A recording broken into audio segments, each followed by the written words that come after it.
আমি এখন মালদা শহরে নেতাজি মোড়ে রয়েছি। এখানে ইসকনের রথযাত্রার প্রস্তুতি শুরু হয়ে গেছে। আমাদের এখানে দেখতে পাচ্ছেন আপনারা যে তিনটি বড় রথ রয়েছে, একটি ছোট রথ রয়েছে। ছোট রথে প্রভুপাদ রয়েছেন, বড় রথগুলিতে জগন্নাথ, বলরাম, সুভদ্রা রয়েছেন। প্রচুর ভক্ত এখানে এসে পৌঁছেছেন। আর কিছুক্ষণের মধ্যেই এই রথ এখান থেকে শুরু হবে। মালদার ইসকনের রথ এখান দিয়ে গিয়ে নেতাজি মোড় দিয়ে গিয়ে পল্লীশ্রী মাঠে পৌঁছবে, সেখানেই 7 দিন ধরে থাকবে।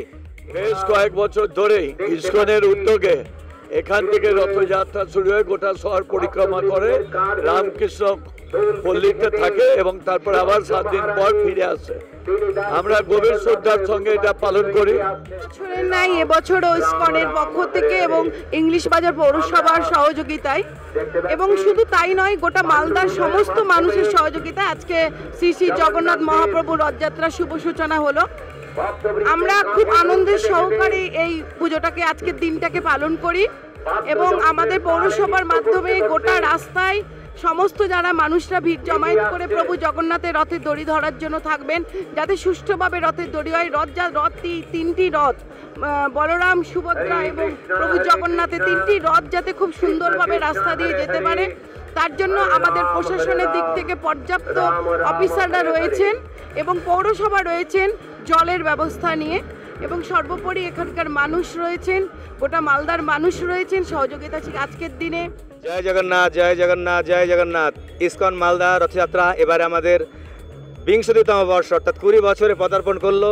সেই উপলক্ষে আমাদের মালদা ইসকন ভক্তবৃন্দ, প্রশাসন সকলে তৎপর হয়ে উঠেছেন। আর শুধু সময়ের অপেক্ষা যে কখন প্রভু জগন্নাথ এখান থেকে উনি এই সোনার ঝাড়ু দিয়ে এখানে ঝাড়ু দেওয়া হবে, মহাপ্রভুর আরতি হবে এবং রথের রশিতে টান পড়বে। সে অপেক্ষায় আমরা সবাই শুধু কত মিনিট সেকেন্ড অপেক্ষা করছি। আমরা হাজার হাজার ভক্ত অলরেডি এখানে সমাগম হয়েছে।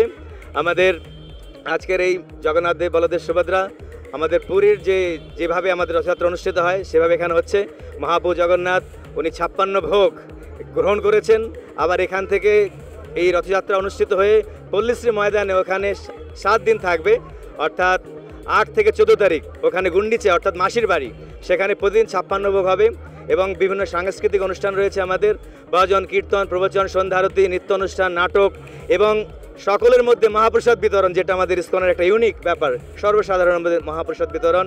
এই সমস্ত অনুষ্ঠান নিয়ে আমাদের এখন ভক্তরা বুঝতে পারছেন কত একদম উন্মাদনায় তারা অধীর হয়ে আছে মহাপ্রভু জগন্নাথের। এই রথ হচ্ছে একটা মিলন উৎসব, জাতি, ধর্ম, বর্ণ নির্বিশেষে সবাই এই রথে অংশগ্রহণ করতে পারে। এটা একটা মিলন উৎসব, একটা সাম্প্রতিক প্রীতির বিনিময়ের উৎসব। এই রথের মেলাতে জাতি, ধর্ম, বর্ণ নির্বিশেষে আবাল বৃদ্ধ বনিতা এখানে অংশগ্রহণ করে। আমরা ইসকনের পক্ষ থেকে আপামর জনসাধারণকে সাদর আমন্ত্রণ জানাচ্ছি, আপনারা আসুন, রথের দড়ি ধরে স্পর্শ করেন এবং রথে জগন্নাথকে দর্শন করুন। বলা হচ্ছে শাস্ত্রে, রথে তু বামনম দৃষ্টা পুনর্জন্ম নবিদ্যতে।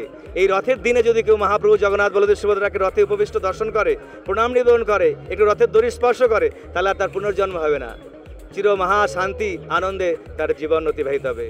মালদার ইসকনের রথ ঘিরে ভক্তদের উন্মাদনা এখন তুঙ্গে। আর কিছুক্ষণের মধ্যে এখান থেকে এই রথ বেরোবে, তার প্রস্তুতি এখন চলছে।